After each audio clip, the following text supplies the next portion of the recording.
Olá! Nossa live hoje sobre os mitos do parto. Vai ser uma live assim mais informativa, rapidinho aqui pra gente entender, né? Todos esses mitos que permeiam o universo do parto. Estamos aqui no programa da Lua essa semana, com lives todos os dias às 9 horas e também às 6 da manhã. Então, e a gente tá conversando sobre isso, sobre essas questões mais informativas sobre o parto, que muitas vezes não são passadas para gestantes por questões de crenças, mitos, como a gente vai falar hoje, porque desde que o parto foi levado para o hospital, as mulheres meio que desaprenderam em relação ao parto. E o parto se tornou uma coisa assim muito impossível, muito difícil. Eles fizeram com que o imaginário das mulheres fosse poluído com esses partos anormais, né? Não são partos normais, partos anormais. Então, por isso que a gente tem que buscar informações e buscar entender esses mitos para que a gente não caia nessas mentiras, para que a gente não seja enganada, né? Buscando a verdade, buscando olhar para o que é belo, para o que é belo da gestação. Olhando para Deus, você vai enxergar que tudo isso aqui é mentira. Porque basta a gente refletir um segundo que a gente vai entender. Como você faz um ultrassom e aí a ultrassonografista vai falar, você tá, sei lá, com 25 semanas, e a ultrassonografista vai falar, nossa, seu bebê tá muito grande, você não vai conseguir ter parto normal. Ela já fala isso pra você, mas assim, a sua gestação é perfeita, você não tem diabetes gestacional, você não tem nenhum problema, você tá ali com o seu bebê normal. E aí, às vezes, porque o bebê tá com umas 100 gramas a mais do que o padrão, ou menos disso, as pessoas já ficam com essas mentiras. Sendo que todo bebê em gestações saudáveis vai nascer. Porque é ilógico, assim, né? Foi feito perfeitamente para aquele corpo, para aquela bacia, para nascer daquela mulher. Então, quando a gente vê essas coisas, é meio ilógico, assim, meio irreal, né? Então, quando a gente reflete sobre a gestação, sobre o parto, a gente busca pensar com a própria cabeça, a gente não é enganada, né? A gente não vai ser levada pelo medo, pela angústia, porque esse não vai ser o Deus da sua vida, principalmente quando você faz uma educação perinatal, quando você se prepara, quando você estuda. Então, se vir o médico ou vir alguém que tá... não, você percebe que aquela pessoa não tá falando nada com nada, você vai falar, eu acho que isso aí não tá muito certo. Você vai refletir, você não vai, só porque tá de jaleco branco ou algo do tipo, você vai acreditar de primeira. Não significa que tem 100% razão. A gente tem sempre que ouvir as outras opiniões, buscar refletir as coisas, né? Então vamos lá, para alguns mitos do parto, eu separei aqui alguns. Tem muitos, mas eu separei só os principais. Então um deles é que é preciso induzir às 41 semanas. Vocês sabem que eu sempre bato nessa tecla da indução às 41 semanas, porque é muito comum, né? Muito comum realizar essa indução às 41 semanas em gestações saudáveis, que não precisaria, né? Não precisaria dessas induções. E muitos bebês sofrem por causa disso. Então a gente precisa refletir que essas induções não são necessárias em gestações saudáveis. Começa aí, esse é um grande mito, que é o mito o bebê passando da hora. Vocês já ouviram isso? Mas o bebê não é bolo para passar da hora. O bebê ele vai nascer quando ele estiver pronto. Ninguém sabe realmente quantas semanas de gravidez essa mulher tá, essa gestante tá, impossível ter certeza. É impossível, da mesma forma que o ultrassom não é uma balança. É impossível ter certeza do peso que aquele bebê está. A margem de erro pode ser grande. Então, por isso que é importante sempre buscar laboratórios diferentes, buscar opiniões diferentes, não ficar na primeira opinião, porque isso também é um mito, tá? É um mito aqui da indução às 41 semanas, em gestações perfeitas, e também do peso do bebê no ultrassom, porque o ultrassom não é balança para pesar o bebê. Ali é uma estimativa de peso, né, que eles conseguem fazer, mas não é o peso do bebê. Tanto que no meu primeiro parto, o meu bebê lá no ultrassom deu que ele tava com 3.600, eu tava de 38 semanas. Aí a ultrassonografista, nossa, seu bebê é enorme, meu Deus. Sendo que nasceu um mês depois com 3.400. Então vocês verem como que a gente se engana acreditando nesses ultrassons. não foque apenas nisso, tá? Tem que buscar ampliar o olhar e ver outras opções, se acalmar, falar com pessoas que estudam, que estão nesse meio de parto. Essa é uma dica que eu deixo, busque essas pessoas que estão nesse universo do parto, que entendem as doulas, as enfermeiras obstetras, tenta encontrar, né? Esses dias até uma moça veio falar comigo aqui no direct que ela não estava grávida ainda, mas que ela já queria conhecer uma doula, que ela já queria conhecer uma equipe, um médico, um obstetra, para quando ela fosse engravidar, ela já tivesse nesse meio, para ela não ser enganada. Olha que legal. Então, a gente precisa se preparar bem antes mesmo da gravidez, né? Tanto na parte nutricional quanto nessas questões de entender sobre o parto, né? Que é uma coisa natural e fisiológica, né? E aí, um outro mito é que o bebê só nasce se a mulher estiver naquela posição ginecológica, né? Aquela posição litotômica, que isso é errado, isso é mentira. Mas em alguns lugares eles não deixam a mulher mudar de posição. Antigamente as mulheres só podiam ficar deitadas, não podiam se mexer. Vinha a contração, a mulher tinha que ficar só deitada ali. Imagina que tortura, sendo que o movimento, ele ajuda o trabalho de parto. O movimento, ele faz com que o parto seja mais tranquilo. O parto, ele precisa do movimento, porque enquanto a mulher se mexe, o bebê vai se encaixando, o bebê vai descendo para nascer, ele vai fazendo o seu caminho. Então, a mulher precisa ouvir o seu corpo para fazer os movimentos que o bebê pede, né? Então, não mudar de posição, isso é um mito, que as mulheres só têm que ficar deitadas para ter o bebê, ou então que se ela ficar em outra posição, né, o bebê não nasce. Tanto que no livro Parto Ativo, que é o guia prático para o parto natural, diz que a posição, uma das melhores posições para ter os bebês é de cócoras, né, como as índias, de cócoras, porque é fisiológico, mas a melhor posição é aquela que a mulher se sente mais confortável, que ela se sente melhor. Mas para ela entender e conseguir ouvir o próprio corpo, ela precisa estar vivendo esse trabalho de parto de forma plena, entendeu? O exame de toque é sempre necessário, isso também é um grande mito. No meu último parto eu não tive nenhum exame de toque, graças ao bom Deus, porque o exame de toque ele não serve só para ver dilatação, isso é um erro. E também a gente costuma falar dedos de dilatação, que também é um erro, a gente tem que falar centímetros de dilatação. Mas o exame de toque não serve para isso. O exame de toque serve também para ver a posição do bebê ali, para ver se ele está bem localizado, se ele está, em qual grau ele está, né? Isso a gente vê um pouco na parte de mecanismo de parto, que é para entender ali, aquele mecanismo que o bebê está fazendo para nascer. Por isso que eles falam que o parto é mecânico, é como se fosse algo mecânico. O bebê ele vai fazendo as fases ali até ele nascer. Então a gente tem que prestar atenção nisso, que exame de toque não é sempre necessário. Tá? Em gestações, em um parto que vai tudo bem, não precisa de exame de toque. Não precisa fazer toque a cada 1 hora. O parto, o colo do útero, né, ele não foi feito para ficar sendo tocado, que ele é sensível. Então, a cada vez que aquele colo do útero é tocado, o bebê, ele meio que vai subindo mais, ele pode se assustar com aquilo, porque não foi feito para ser tocado o colo do útero. Isso ninguém fala, principalmente fora do trabalho de parto, gente. Um outro mito, não existe dilatação fora do trabalho de parto. Não existe, não existe. Porque, assim, assim, a pessoa parece que não estudou, sei lá, mas no pré-natal a gestante está de 40 semanas, aí o médico vai fazer o exame de toque. Ah, querida, você não está com dilatação. Mas aí, ela tinha que estar com dilatação, sendo que não está em trabalho de parto. Não existe. Porque o que faz ter a dilatação são as contrações, as contrações que vão, né, pressionando o colo do útero, e ele vai fazendo esse movimento que ele vai afinando. Tem as fases do colo do útero para o bebê nascer. Então, não existe ter dilatação fora do trabalho de parto. Aí, às vezes, a mulher chega em 40 semanas e diz que foi fazer a cesárea porque ela não tinha dilatação. Olha só que erro, gente. Porque para ter dilatação precisa estar em trabalho de parto. Não existe. Porque pode até acontecer da mulher ela ter alguma dilatação sem estar em trabalho de parto, ou ficar semanas, sei lá, com 4 centímetros de dilatação, mas é algo ali fisiológico, natural. Não significa que todas as mulheres serão assim. Isso é o incomum de acontecer, entendeu? E aí, essa fica a questão aqui do exame de toque, que não é uma coisa que deve ser feita de modo rotineiro. Deve ser feita de uma forma muito bem indicada, né?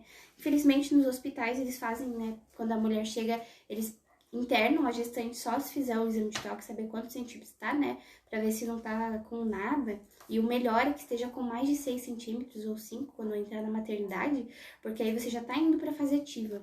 Então é melhor, é mais indicado. Essa é a fase que a Organização Mundial da Saúde recomenda que as mulheres estejam na maternidade, né? Pra serem ali monitoradas. Antes disso não precisa, tá? Pode ficar em casa tranquila. E aí a doula, ela auxilia nisso, de você ir na hora certa para o hospital, né? E outro mito é preciso fazer força quando mandam. Ou pro bebê descer, ou pra essas coisas. Ah, o bebê tá alto, eu tenho que fazer força. A enfermeira mandou fazer força pro bebê descer. Isso não precisa também, é um mito. A gestante, ela tem que fazer força só quando ela quiser. Ela não tem que ficar fazendo força, não. Tem gestante, tem bebê que nasce que a mulher não fez nem força. Ela não precisou nem fazer força e o bebê nasceu. Ela não teve os puxos, né? Que são os puxos, ele é aquele movimento instintivo e involuntário, né? Que a mulher não controla, que faz ela fazer a força. É incontrolável. Ela não tá controlando aquele movimento. E aí o bebê nasce. Mas muitas mulheres nem têm isso. Não tem puxo. O bebê simplesmente nasce sem fazer força nenhuma. Então esse é um erro que muita gente não sabe, que nos hospitais faz essa manobra aí de fazer força quando a enfermeira manda, isso prejudica o parto, prejudica porque o bebê ainda não estava pronto para ser forçado ali a nascer. E por isso que muitos bebês perdem ali oxigênio, muitas mães também perdem oxigênio, ficam ali fracas e o bebê também fica cansado porque a mulher não consegue respirar direito, não envia oxigênio direito pro bebê. Tá me chorando. Vai lá, amor, você tá chorando. Então, por isso que não precisa fazer força fora da contração, principalmente fazer força fora da contração, gente. Não tem sentido. A mulher, ela vai fazer a força que ela precisa fazer na hora da contração, né? Um outro mito é cordão enrolado no pescoço, gente. O cordão pode estar enrolado no corpinho inteiro do bebê, que não tem problema nenhum, sabe por quê? Porque o cordão, ele é flexível, ele nunca vai enforcar o bebê, nunca vai fazer mal ao bebê. Mesmo o cordão com nó, isso também é outro mito, o nozinho, ele é flexível também, o oxigênio consegue passar ali para chegar no bebê. Agora, um problema é que se esse parto já sofreu muitas intervenções, o que vai acontecer? A oxigenação desse bebê já vai estar prejudicada por conta das intervenções. E aí, se ele tá com um cordãozinho enrolado, por conta de todas aquelas intervenções, na hora que ele for nascer, isso talvez pode dar algum problema, porque não foi respeitado o tempo desse bebê. Não foi respeitado, e aí ele sofre com as consequências, né? Bebê passando da hora, como eu falei, né? Linkando ali com a questão das 41 semanas, que é um mito, né? Das 41 semanas. Não precisa induzir o parto, o bebê não passa da hora, o bebê nasce quando ele está pronto. E tem sempre a margem de erro de uma semana a menos. Se você está de 37 semanas, muito provavelmente você, na verdade, está de 36. Olá, Tawane, tudo bem? Se você está de 40 semanas, muito provavelmente você está de 39. Porque sempre existe essa margem de erro no parto. Né? Na gravidez existe essa margem de erro. Então não precisa a gestante ficar preocupada com semanas de gestação. Muita gente fica muito focada nisso, mas não precisa, tá? Tem que focar nos 9 meses. Tem que focar nos 9 meses, não precisa ficar preocupada com semana de gestação. Até as 42 semanas o bebê nasce perfeitamente bem. Um médico atualizado, ele vai falar isso pra você, pra gestante. Um médico atualizado. E aí o que acontece? A gestante está de 42, mas na verdade ela está de 41. Ela está de 41, mas na verdade ela está de 40. Então a gente tem que ter muita atenção a isso, dessa questão do bebê passando da hora, que é um grande mito, né? Outro mito, mulher sem passagem. Ou então a desproporção céfalo-pélvico. O que acontece é que muitas vezes a cabeça do bebê pode estar numa posição não muito favorável na hora do nascimento. Mas isso também é consequência, possivelmente, das intervenções ou de uma gestante que não tinha uma postura muito boa. Ela não tinha postura. Por isso que é importante manter sempre a postura. Isso a gente vê no Spinning Babies, né? Na preparação, na gestação, que se realiza o Spinning Babies, alguns exercícios de Spinning Babies que ajudam ali na posição do bebê. Mas é preciso ter atenção a essa questão da postura para o bebê ficar bem posicionado ali na pelve da mãe. Mas um problema é se ela não viveu um trabalho de parto fisiológico, isso também pode ser uma consequência do bebê ele ficar sem conseguir sair ali do canal da mãe e precisar de alguma intervenção. Mas isso deveria ser muito raro, porque não deveria ser normal, né? Mas infelizmente acontece. Ou então o mito do bebê grande ou bebê muito pequeno. Como eu até falei, né? Que o ultrassom não é balança. Então não tem... Oi, Karina, tudo bem? Então não tem como definir se o bebê é muito grande ou muito pequeno. Que ele não... Eles falam assim, que o bebê não vai nascer porque o bebê é muito grande ou o bebê é muito pequeno. A gente tem que ter muita atenção a isso. Uma gestante já veio falar comigo que o bebê dela tava com 100 gramas a mais, eu acho, mas estava na normalidade. E falaram para ela que o bebê dela era muito grande. Que o bebê dela ela não ia poder ter o parto porque o bebê dela era muito grande. E uma outra, que o bebê dela nasceu com 3,4 kg e nos ultrassons sempre dava que o bebê dela era baixo do peso. E como que o bebê dela nasceu com peso normal se ele era abaixo do peso? Como que ele nasceu com peso normal? Então a gente tem que ter muita atenção e não acreditar nesses ultrassons assim, porque ultrassom não é balança, né? E fazer apenas os ultrassons necessários mesmo. E um outro erro é aquela questão da sem dilatação. Toda mulher ela vai dilatar, mas acontece que não no tempo que eles querem que a mulher dilate, que a mulher que ela realize ali o processo fisiológico. Não nesse tempo, cada mulher vai ter o seu tempo de dilatação. Mas eles colocam todas as mulheres em uma caixinha de 12 horas de trabalho de parto. Se o seu trabalho de parto passar das 12 horas, eles já te tratam como anormal. Por isso que é importante buscar informações verdadeiras, né? Não ficar no raso. É preciso ir mais profundo para entender que não existe isso de não ter dilatação. Toda mulher que espera o trabalho de parto e que espera viver as fases do trabalho de parto que ela precisa viver, ela vai ter sim, o colo do útero ele vai dilatar e o bebê vai nascer. Toda mulher. Mas é que eles não esperam. Então não dá tempo, né? Porque eles intervêm antes, não dá tempo. E uma outra questão muito assim comum é quando na família todo mundo tem cesárea. Assim, todo mundo tem cesárea na família. E aí a pessoa logo acha, não, ninguém na minha família pode ter parto normal. E aí eles já tratam o parto natural, né, fisiológico, como algo genético, assim, hereditário, né? Mas não é, o parto ele não é hereditário. Não interessa se ninguém na sua família teve parto, você pode ter. A minha mãe, ela não teve o parto, porque ela sofreu as intervenções, mas eu tive, porque eu fui buscar informações. Então, toda essa geração, né, que foi enganada, principalmente essa geração de mulheres aí da Revolução Industrial, as nossas avós, né, as nossas bisavós ainda tinham ali os seus partos, né, em casa, algumas, mas aí as nossas avós já não, porque o que aconteceu, né, o parto foi passado para o hospital e as mentiras se difundiram de uma forma impressionante e a falta de informação também. Então, não existe isso de se na família ninguém tem parto, você não pode ter. Claro que você pode. Toda gestante, toda mulher pode ter o seu parto. Isso é um mito, um grande mito, né? De que como se o parto fosse hereditário.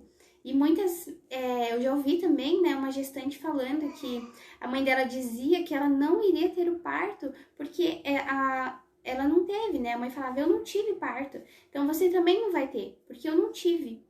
Olha só que grande erro, a mãe achando que porque ela não teve parto, a filha dela também não teria. Só que isso é um grande erro, porque cada um viverá a sua história, né? E se a gestante se preparar e buscar uma boa preparação, buscar ter uma doula, buscar fazer uma educação perinatal, ela não será enganada, ela poderá viver o seu parto, com os olhos para o céu, confiando na providência de Deus e na graça de Deus, né? Então a gente tem que entender que existem esses mitos e a gente precisa quebrar esses mitos, porque da onde vem o medo? O medo vem da falta de informação. Eu tenho muito medo de uma coisa que eu não conheço. O desconhecido causa medo na gente. Uma pessoa que não tem informações corretas, talvez ela tenha muito medo de um parto domiciliar. Só que ela não entende que o parto domiciliar é tão seguro quanto o parto hospitalar. E aí tem essa questão. É tão seguro quanto, mas aí a gestante não consegue entender porque ela não consegue aprender as coisas, ela não busca essas informações e ela fica na ignorância. Então, por isso que é importante que a gestante aprenda e passe para o seu esposo. O esposo precisa estar incluído em tudo, em todos os estudos, né? O esposo precisa entender sobre o parto, porque o esposo que vai viver de uma forma mais próxima dessa gestante o trabalho de parto. Então, é muito importante que o esposo esteja presente ali vivendo toda essa preparação para o parto e que o esposo participe da educação perinatal, né, com a doula, que ele entenda que cada um tem o seu papel e que o dele é muito mais importante ali na hora do parto, porque a função do pai ele é proteger, né? Proteger. Então, é por isso que eu tô falando desses mitos em relação ao parto e como que a falta de informação afeta a nossa visão de mundo. Porque muita gente acha que a cesárea é mais segura que o parto, que tem um parto fisiológico natural. Sendo que a cesárea é uma cirurgia de grande porte, né? É cortado 7 camadas da pele da mulher. E tem gente que trata com naturalidade. Porque o natural tá saindo de moda, que é ter o parto, tá saindo de moda. E a cesárea está em voga, né? Principalmente no Brasil, que é um dos países mais cesaristas do mundo. E aí o que acontece? Esse imaginário coletivo trata a cesárea como algo natural e o parto como algo anormal. As pessoas até falam, eu vou tentar o parto normal. Mas ninguém fala, eu vou tentar uma cesárea. A cesárea vai lá e faz, né? Agora o parto, que é algo natural, que toda mulher pode viver, as pessoas falam que vão tentar, né? Porque por conta de todas essas mentiras que estão povoando o nosso imaginário. Então é possível ter parto após 1, 2, 3, 4, 5 cesáreas, a mulher que deseja, que se prepara, que busca o acompanhamento para isso, né? É muito, assim, incrível quando a gente abre os olhos, quando caem as escamas, né? E o Espírito Santo nos ajuda a olhar além daquilo que a gente entendia que era verdade. E esses mitos, eu acreditava em todos eles também. E eles foram sendo quebrados, um a um, assim, conforme eu fui estudando e fui me preparando para o parto. Eles foram quebrados e eu fui aprendendo a verdade. Por isso que eu convido você a entender a verdade, né? A verdade. E eu criei o mini curso gratuito de preparação para o parto, que tá lá na minha bio, que eu falo tudo isso, o basicão para se preparar para o parto, né? Então, se você ainda não tá inscrito, vai lá se inscrever, se você tá vendo essa live gravada. E é isso, eu agradeço por você que ficou aqui comigo. Deus abençoe. E até a próxima live amanhã, 6 da manhã e 9 da noite. Grande beijo, tchau, tchau.